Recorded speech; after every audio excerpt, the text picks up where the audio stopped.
service, they had patience, and they even had the last to be more than the first. And you can look at that two ways. You can look at they didn't see anyone was any different than the other person. We were all the same. We're all God's children. Just because I may sweep the floors and clean the toilets in the church doesn't mean I'm any less important than a person that stands on this stage and worships and prays and teaches. We are all the same. You know, we have this theory, we have this idea in the church that only the pastors and only the teachers are supposed to go out and witness and be Christ-like and bring people. No, baby. Once you took salvation, you become part of the kingdom.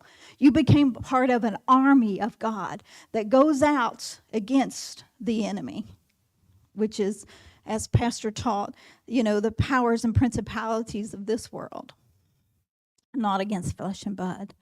But let's read what he had withstanding. Now, this church is considered, if you look in the New King James Version, the corrupt church.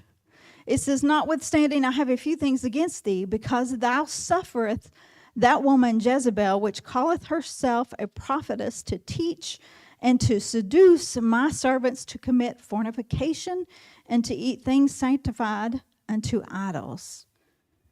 Jezebel, if you remember back in 1 Kings and 2 Kings, she was actually the daughter of a priest of the prophet of Baal, a priest of Baal.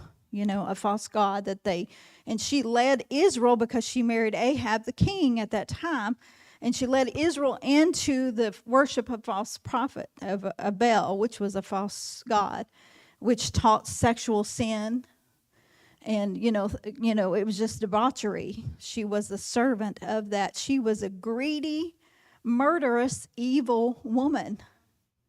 I don't know anyone that named their kid Jezebel this day and age. If you read the Bible, you'd never do it.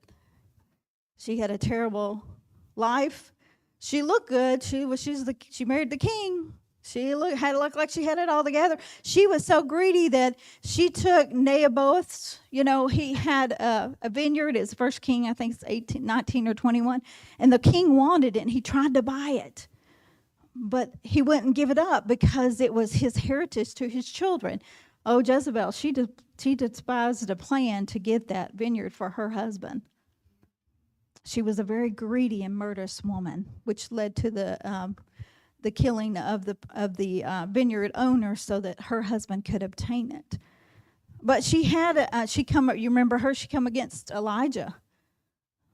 She killed all the prophets. Elijah stood against her, remember, and you know, on Mount Carmel, and God sends down the fire, and the water of the altar was watered I don't know how many times, and he still burned up the altar to show that he was the true God.